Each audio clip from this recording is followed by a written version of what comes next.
Hello student. आज अपन आपके zoology के फर्स्ट पेपर का पहला यूनिट लेंगे, जिसके बारे में आगे अपन अध्ययन करेंगे। इससे पूर्व आपको सेकंड पेपर का पहला यूनिट और थर्ड पेपर का पहला यूनिट पूरा करवाया जा चुका है। तो आज से जो अपन टॉपिक लेंगे आगे के लिए भी और आज के लिए भी, जो कि फर्स्ट पेपर से होंगे। तो आज अपन डिस्कस करते हैं फर्स्ट पेपर के पहले यूनिट का, जिसका टॉपिक अपन लेते हैं जनरल इंट्रोडक्शन ऑफ कोऑर्डिनेट्स के बारे में सामान्य जानकारी। तो सबसे पहले अपन देखते हैं जो कोऑर्डिनेट्स हैं। तो ये पूरा पेपर फर्स्ट जो है आपका जूलॉजी का, इसके अंदर सब जितने भी जीव हैं जो कोऑर्डिनेट्स के अंदर आते हैं, तो उनके बारे में ही आपको पढ़ना है इस पेपर के अंदर। तो इस पेपर के अंदर जितने भी है वो सारे जीवों का कोऑर्डिनेट्स के अंदर आने वाले जीवों के बारे में ही अध्ययन करना है आपको। तो सबसे पहले अपन इसकी सामान्य जानकारी के बारे में डिस्कस करते हैं। जैसे अभी ये कोऑर्डिनेट शब्द जो लिया गया है, या अपन ये कहें कि ये जितना भी ये पूरा पेपर है जो कि फाइलम कोऑर्डिनेटा का है, तो जो कोऑर्डिनेट वर्ड है वो ड्राइव्ड किया गया है, यानी कि उसको लिया गया है किससे, ग्रीक शब्दावली से। यदि इस कोड को दो भागों में अपन विभक्त करें, इस कोऑर्डिनेटा वर्ड को, तो ये इसका होता है कोड प्लस एटा, मतलब ऐसे जीव, एटा का अर्थ होता है बियरिंग, जिनको रखते हैं या जिनके पास पाई जाती है या उनके अंदर होती है। तो ऐसे जीव जिनके अंदर या जिनके पास कोड पाई जाती है या उनके शरीर में कोड उपस्थित होती है, तो ये एक कॉमन कैरेक्टर है, ठीक है ना, सामान्य कैरेक्टर है जो कोऑर्डिनेटा जीवों के अंदर देखने को मिलता है। तो ऐसे जीव जिनके जीवन काल की किसी न किसी अवस्था में उनके अंदर नोटोकोड पाई जाती है, तो वो सारे जीव कोऑर्डिनेटा फाइलम के अंदर आते हैं। तो ये कोड है जो रोड लाइक स्ट्रक्चर होता है, स्टीप होता है, थोड़ा कठोर होता है, और ये पृष्ठ भाग में, उसके शरीर के पृष्ठ भाग में पाया जाता है। तो इस प्रकार का स्ट्रक्चर जिन जीवों के अंदर पाया जाता है, वो जीव सारे कोऑर्डिनेट्स के अंदर आते हैं या कोऑर्डिनेट के अंदर इंक्लूड किए जाते हैं। और ये एक बहुत बड़ा फाइलम है, ठीक है ना, उस फाइलम को नाम दिया गया है कोऑर्डिनेटा। और ये फाइलम सबसे पहले किसके द्वारा बनाया गया, ये फाइलम बेल्फोर के द्वारा 1880 के अंदर बनाया गया। तो ये ड्यूटरोस्टोमा के अंदर आने वाले जितने भी जीव है वो सारे जीव किसके अंदर आते हैं, कोऑर्डिनेट्स के अंदर आते हैं। तो सबसे बड़ा ग्रुप है ड्यूटरोस्टोमा का जो कोऑर्डिनेट्स के अंदर, तो सारे के सारे कोऑर्डिनेट्स है वो ड्यूटरोस्टोमेटा है। तो ये it is the largest of the deuterostoma phylum. तो ड्यूटरोमेटा के अंदर आने वाला ये सबसे बड़ा संघ है, वो क्या है, कोऑर्डिनेटा है। क्योंकि जो नॉन कोऑर्डिनेट्स है उसके अंदर सिर्फ जो इकाइनोडर्मेटा है, जो उसका लास्ट फाइलम है, वही सिर्फ ड्यूटरोस्टोमा में आता है, बाकी सब प्रोटोस्टोमा के अंदर आते हैं। आप प्रोटोस्टोमिया भी कह सकते हैं, ड्यूटरोस्टोमिया भी कह सकते हैं। इसके बारे में ये शब्द का अर्थ क्या होता है या ये किन जीवों को बोलते हैं, इसकी चर्चा अपन फर्स्ट ईयर में कर चुके थे। फिर भी मैं दोबारा आपको प्रोटोस्टोमिया और ड्यूटरोस्टोमी के बारे में बता देता हूँ। ऐसे जीव जिनका एम्ब्रियोनिक डेवलपमेंट होता है या उनके एम्ब्रियोनिक डेवलपमेंट स्टेज के दौरान, भ्रूण विकास के दौरान, जब निषेचन होने के पश्चात जाइगोट बनता है, जाइगोट के पश्चात क्लीवेज चालू होता है, यानी कि विदलन की प्रक्रिया चालू होती है। विदलन के पश्चात उनके अंदर ब्लास्टोपोर का विकास होता है। तो ब्लास्टोपोर से जब आहार नाल, एलिमेंट्री कैनाल का डेवलपमेंट होता है, तो ब्लास्टोपोर से यदि उन जीवों का माउथ का, यानी कि मुख का विकास या मुंह का निर्माण हो रहा है या डेवलपमेंट हो रहा है, तो वो सारे जीव किसमें आते हैं, प्रोटोस्टोमिया के अंदर आते हैं। और ड्यूटरोस्टोमिया के अंदर वो जीव आते हैं जिनका ब्लास्टोपोर से एनस, यानी कि गुद्दा का निर्माण होता हो। ऐसे जीव सारे ड्यूटरोस्टोम या ड्यूटरोस्टोमिया के अंदर आते हैं, ठीक है ना। तो जितने भी सारे कोऑर्डिनेट्स हैं वो सारे ड्यूटरोस्टोमिया है, उनका भ्रूण विकास के दौरान ब्लास्टोपोर से एनस का डेवलपमेंट हुआ है। तो कोऑर्डिनेट्स ऐसा फाइलम है जो सबसे बड़ा, तो ड्यूटरोस्टोमा के अंदर आने वाला सबसे लार्जेस्ट फाइलम है।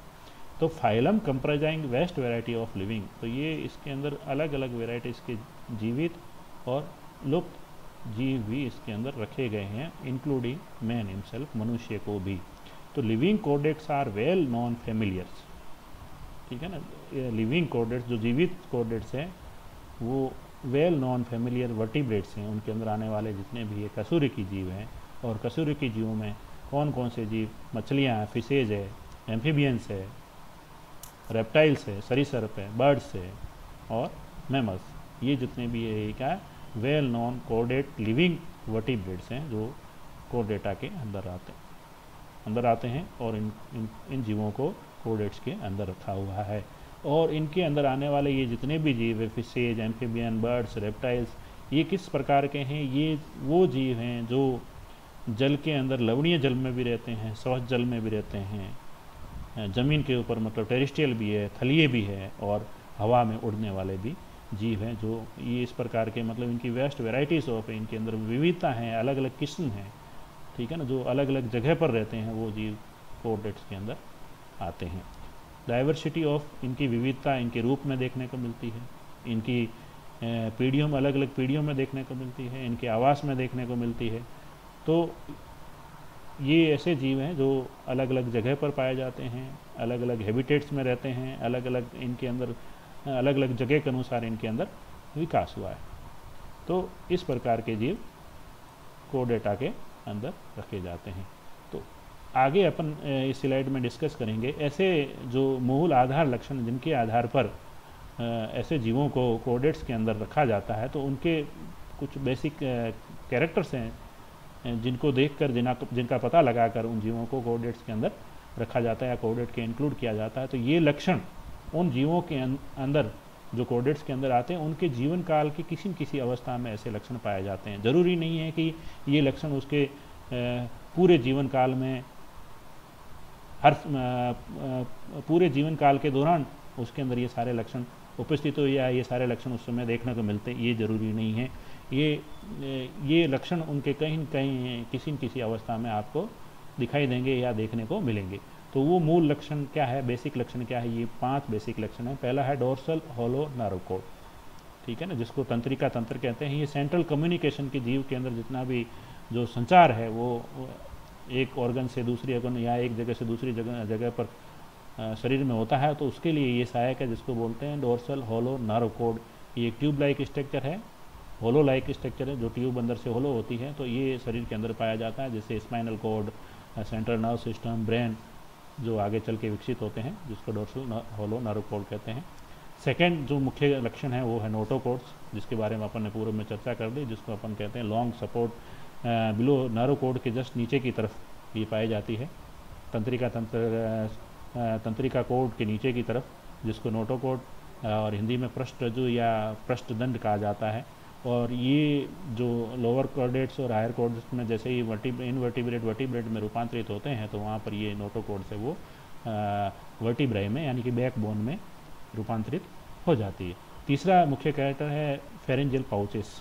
फेरेंजियल पाउचेस पाए जाते हैं जो आगे चल के कुछ जो वर्टिब्रेट्स हैं इनके अंदर गिल स्लाइड्स में ये रूपांतरित हो जाते हैं। ये पेरियड सेक्स इन थ्रोट जो गले का रीजन है उस जगह पर ये गिल फेरेंजियल पाउचेस पाए जाते हैं, तो आगे कुछ उनकी जीवों में ये आगे चल के गिल स्लाइड्स में कन्वर्ट हो जाते हैं। चौथा मुख्य कैरेक्टर है tell, Poonch, section of body that extend beyond anus के आगे की तरफ जो बॉडी है वो लंबी हो जाती है और पूंछ का रूप ले लेती है, जिसको टेल बोलते हैं। ये भी इनका एक चौथा मुख्य लक्षण है। पांचवा मुख्य लक्षण है एंडोस्टाइल। ये एक ऑर्गन्स होता है जो फेरिंग्स के फ्लोर में पाया जाता है, जो म्यूकस सीक्रेट करता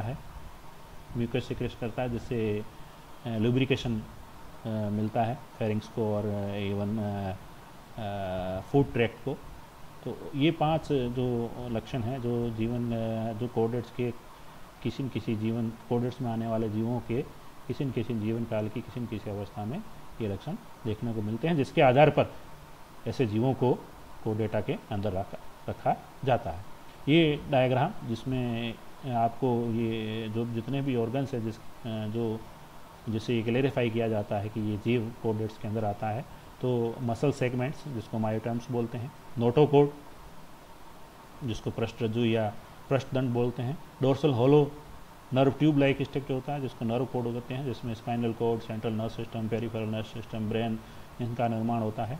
पोस्ट एनल टेल, ठीक है ना, जो आगे चल के ये हायर कोऑर्डिनेट्स में ये धीरे धीरे लुप्त हो जाती है। ये हायर वर्टिब्रेट्स में कहें तो ये टेल्स लुप्त हो जाती हैं, अपन जैसे ह्यूमंस में अपन के अंदर देखने को नहीं मिलती। ये पूरा आहार नाल है, आहार नाल का अग्रभाग जिसको माउथ बोलते हैं, ये इसके ऊपर ये फेरेंजियल ग्लैंड स्लाइड्स हैं जो फिशेज में, एम्फीबिया फिशेज से ऊपर वाले जितने भी लोअर कोर्डेट्स में हैं उनके अंदर ये फेरेंजियल पाउचेस और फेरेंजियल गिल स्लाइड्स पाए जाते हैं। जैसे ही हायर कोर्डेट्स आते हैं तो उनके अंदर ये फेरेंजियल ग्लैंड्स लुप्त हो जाते हैं, डीजनरेट हो जाते हैं, और ये एलिमेंट्री कैनाल्स का पश्च भाग जिसको एनएस कहा जाता है। तो ये इस डायग्राम में जितने भी जो बेसिक लक्षण है कोर्डेट्स के वो दर्शाए गए हैं। फर्स्ट जो मुख्य लक्षण है नोटोकोड, इसकी अपने चर्चा कर दी। Stiff flexible rod like provide internal support, ये आपको इंटरनल आंतरिक सपोर्ट प्रदान करती है। Remains throughout the life of most invertebrates chordate, जितने भी मुख्य जो ज़्यादातर जितने भी अकशेरुकी जो कोर्डेट्स हैं उनके अंदर ये उनके जीवन काल में देखने को मिलती है। और जो वर्टिब्रेट्स जितने भी कोर्डेट्स हैं उनके भ्रूण अवस्था में ये आपको सिर्फ भ्रूण अवस्था में देखने को मिलेगी, क्योंकि आगे ये जो हायर कोर्डेट्स हैं या आप जिसको वर्टिब्रेट्स कहते हैं उनके अंदर ये नोटोकोड्स रूपांतरित हो जाती है किसमें, वर्टिब्राई में। दूसरा लक्षण है डोर्सल होलो नर्व कोड, जिसको स्पाइनल कोड्स और ब्रेन और ये सेंट्रल नर्व सिस्टम के रूप में कार्य करता है। ये इसके अंदर fluid flat tube of nerve tissue के जो फ्लूइड्स के रूप में इसके अंदर भरा हुआ रहता है।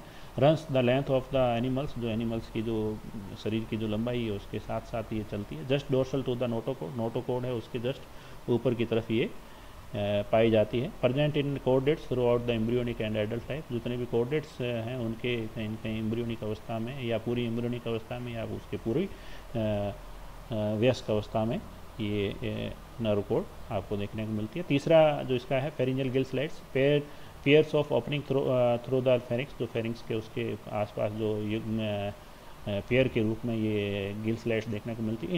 Invertebrates chordate use them to filter food, जो जितने भी अकशेरुकी जो कोर्डेट हैं उनके लिए ये भोजन को छनने में जो भोजन है उसको फिल्टर में सहायता करता है ये organs. In fishes the Gill slides develop into tube gills, जो मछलियाँ हैं उनके अंदर ये जो गिल स्लाइड्स है वो क्लोम के रूप में रूपांतरित हो जाती है। In reptiles birds and mammals, जो फिशेज के बाद वाले जितने भी हायर जो कोर्डेट्स हैं जिसमें सरीसृप पक्षी और मैमल्स आते हैं उनके अंदर ये गिल स्लाइड्स वेस्टिजियल हो जाती है, मतलब डीजनरेट हो जाती है और धीरे धीरे ख़त्म हो जाती है, और वहाँ इनके अंदर कहीं कहीं जो इम्ब्रियो है उनके अंदर ये देखने को मिलती है। जब दूसरा क्या है कि इनके अंदर दूसरे अलग ऑर्गन्स और डेवलप हो जाते हैं जो कि रेस्पिरेशन में और फिल्टरेशन में कार्य करते हैं, जबकि जो लोअर कोर्डेट्स में उसके अंदर ये गिल स्लाइड्स फिल्टर फूड में फिल्टर फीडिंग में काम आती है।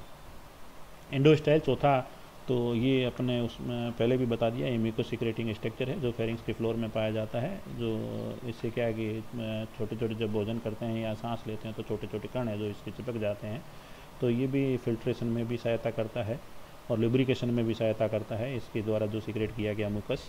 पांचवा जो पोस्ट एनल टेल, जो कि एक्सटेंडिंग जो एनस के पश्च का भाग है जो पूंछ के रूप में विकसित हो जाता है, जो कि नोटोकोड्स और मसल से कहीं कहीं नोटोकोड प्रोवाइड ये वर्क्स विथ मसल्स और नोटोकोड के साथ अटैच रहता है किसी न किसी रूप में, और ये मोटिलिटी और स्टेबिलिटी में सहायता करता है। जैसे मछलियाँ में अपन देखें तो उसकी पूंछ होती है तो उसको मूवमेंट में उसको पानी में तैरने में सहायता करती है। Aid in propulsion in non vertebrate, जितने भी नॉन वर्टिब्रेट्स में उसमें भी यदि ये पूंछ पाई जाती है तो ये उसको सहायता करती है उसके मूवमेंट में। फिश वेस्टिजियल इन लेटरल, फिश के पश्चात जितने भी जो जीव है कोर्डेट्स के अंदर उनके अंदर ये वेस्टिजियल हो जाती है, मतलब वेस्ट हो जाती है, मतलब डीजनरेट हो जाती है और किसी काम की नहीं रहती ये टेल, इसलिए इसको वेस्टिजियल कहा गया। यूनिफाई थीम्स, कुछ ऐसे जो लक्षण हैं जो कोर्डेट्स में आपको देखने को मिलते हैं और वो नॉन कोर्डेट्स में भी थे, तो इससे ये पता चलता है कि ये जो कोर्डेट्स हैं ये इनका जो विकास है या कहें उद्भव कहें, वो उद्भव किससे हुआ है, नॉन कोर्डेट्स हुआ है। जैसे अपन कहें कि सेफलाइजेशन है, मतलब उनके बॉडी का सर और धड़ और पश्च भाग में विभक्त, यानी कि सेफेकल रीजन, थोरेसिक रीजन, एब्डोमिनल भी कहते हैं, ये तो ये भी अपन को इनवर्टिब्रेट्स यानी कि नॉन कोर्डेट्स में देखने को मिलता है। जैसे आर्थ्रोपोड्स में है जो हेड रीजन है उसका थोरेक्स रीजन है, एब्डोमिनल रीजन है, तो इससे भी ये कैरेक्टर ये दर्शाता है कि नॉन कोर्डेट्स की जो कोर्डेट्स की उत्पत्ति है वो नॉन कोर्डेट्स की। बायलैटरल सिमेट्री है जो शरीर की सिमेट्री है उसकी, तो ये भी नॉन कोर्डेट्स में भी देखने को मिलती है। ट्रिप्लोब्लास्टिक कंडीशन है, उनके जो चर्म है, जो लेयर्स हैं जिनके स्तर है बॉडी शरीर के, एक्टोडर्म, इंडोडर्म, मेजोडर्म, तो ये भी कुछ नॉन कोडेट्स में पाए जाते हैं। तो ये आपको कोडेट्स के अंदर है कि ये कोडेट के अंदर भी देखने को मिलते हैं। तो ये भी पता लगता है कि हाँ, ये ट्रिप्लोब्लास्टिक जो कंडीशन है नॉन कोडेट से कोडेट्स में आई। सेगमेंटेशन मेटामराइजेशन जो कि नॉन कोडेट्स में आपको देखने को मिलता है आर्थ्रोपोडा में और एनिलिडा में। तो ये इसके भी कुछ न कुछ ऐसे लक्षण हैं जो अपने कोडेट्स के अंदर देखने को मिलते हैं, वर्टिब्राई में, रिब्स में। तो इससे भी ये पता चलता है कि जो कोडेट्स की उत्पत्ति और नॉन कोडेट्स की। गुहा, सिलोम, गट जो ट्यूब है जो बॉडी वाल और एलिमेंट्री कैनाल्स के बीच में होती है, कैविटी जिसको सिलोम बोलते हैं। तो ये भी जो हायर जो नॉन कोडेट्स हैं उनके अंदर ये वो सारे सिलोमेट्स होते हैं। तो जो हायर जो नॉन कोडेट्स हैं उनसे कोडेट्स की उत्पत्ति हुई। तो ये कैरेक्टर भी ये दर्शाता है कि इनकी कोडेट्स की उत्पत्ति नॉन कोडेट्स हुई है। कोडेट्स evolution is marked by the physical and behavioural explanation. जो कोडेट्स का जो उद्भव है उसको मार्क्ड उसके भौतिक और व्यवहारिक चेंजेस के आधार पर भी किया जाता है। For example the four limbs, उदाहरण के लिए उसके जो आगे वाले अगर पाँव है मैमल्स के, तो उनके अंदर बहुत सारा स्ट्रक्चरल वेरिएशन आपको देखने को मिलता है जो जितने भी मैमल्स हैं, क्योंकि उनका नेचुरल सिलेक्शन जिस प्रकृति में जिस तरह से वो रहे उनकी ज़रूरत के अनुसार उनके उस आधार पर उनके जो फोर लिम्स हैं उनके अंदर उस प्रकार का डेवलपमेंट हुआ, उस प्रकार के उसके आकार के अंदर चेंजेस हुए जिसके आधार पर उनके अंदर फंक्शनल भी चेंजेस आए। तो फोर मैमल्स के अंदर आप देखते हो जितने भी फोर लिम्स है उसके तो किसी के अलग अलग कार्य करते हैं, अलग अलग काम करते हैं, जैसे उनकी अनुकूलता थी, जिस वातावरण में वो रह रहे थे, जिस हिसाब से उनकी ज़रूरत थी उस हिसाब से उनके फोर लिम्स का विकास हुआ। Evolution innovation and splicing led to adaptive radiation. तो एडेप्टिव रेडिएशन भी विकसित हुई, मतलब जिस वातावरण में जो जीव है एक जगह से अलग हुए तो भी उनके अनुसार वैसा विकास हुआ। तो अलग अलग जीव एक जगह पर भी आए तो उनके अनुसार उनके अंदर डेवलपमेंट हुआ, जिसको एडेप्टिव जैसे एडेप्टेशन 2 प्रकार का होता है, जिसको बोलते हैं अपन कन्वर्जेंट एडेप्टेशन या divergent adaptation.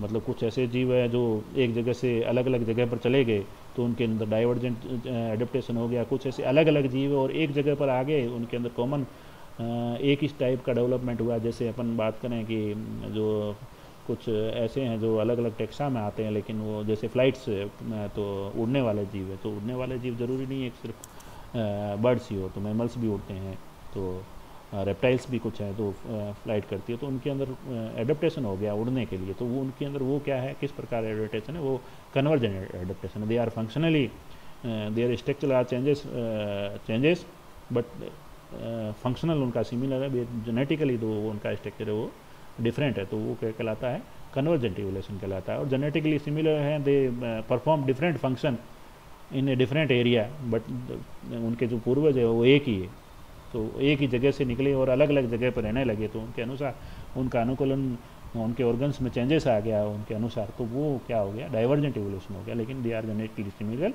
But functionally they perform different types of function. तो उस टाइप्स का जो एडेप्टेशन है उसको बोलते हैं अपन डाइवर्जेंट एडेप्टेशन। तो ये ऐसे लक्षण है जिससे पता चलता है कि ये, या फिर ये कहेंगे ये ऐसे लक्षण है जो दर्शाते हैं कि कोडेट्स की उत्पत्ति नॉन कोडेट से हुई है।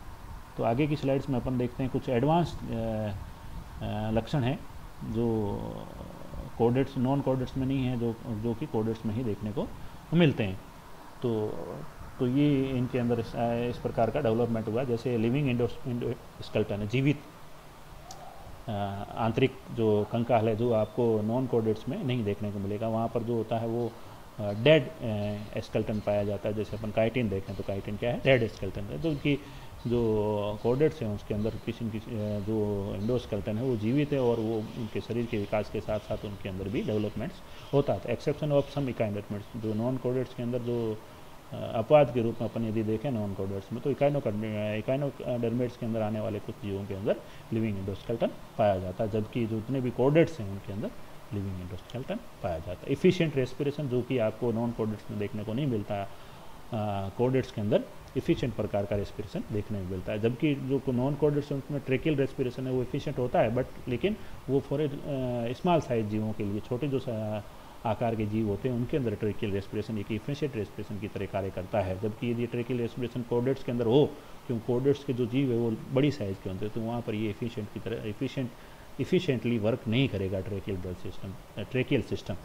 तो फिर इनके कोडेट्स के अंदर गिल्स और लंग्स विकसित हुए, जो कि जितना भी नॉन कोडेट्स के अंदर जो रेस्पिरेटरी सिस्टम है उनसे अच्छी तरह से कार्य, उनसे ज़्यादा बेहतरीन तरीके से ये काम करते हैं। तो इसलिए एफिशिएंट प्रकार का रेस्पिरेटरी सिस्टम कोर्डेट्स के अंदर पाया जाता है। तीसरा है एफिशिएंट सर्कुलेशन, जो संचरण है शरीर के अंदर, ब्लड फ्लो है या ऑक्सीजन का है, तो वो बहुत अच्छी तरह से होता है और वो कोर्डेट्स के अंदर होता है, जबकि नॉन कोर्डेट्स में नहीं होता। जो फ्लो है, ब्लड फ्लो है, एक्सचेंज ऑफ गैसेज है, वो फास्टली होता है नॉन कोर्डेट्स के अंदर, जबकि क्या कहते हैं कोर्डेट्स के अंदर, जबकि नॉन कोर्डेट्स के अंदर ऐसा प्रकार का नहीं पाया जाता। जैसे ब्लड वास्कुलर सिस्टम है तो वो भी सपोर्ट करता है इसके सर्कुलेटरी सिस्टम को, गैसेस एक्सचेंज को इस कोर्डेट्स के अंदर। तो इस प्रकार का फास्ट और efficient circulatory system non chordates के अंदर देखने को नहीं मिलता, जो कि सिर्फ आपको कोर्डेट्स के अंदर देखने को मिलता है। सेंट्रल नर्व सिस्टम जो कि हाईली डेवलप्ड होता है कोर्डेट्स के अंदर, सेंसरी भी होता है और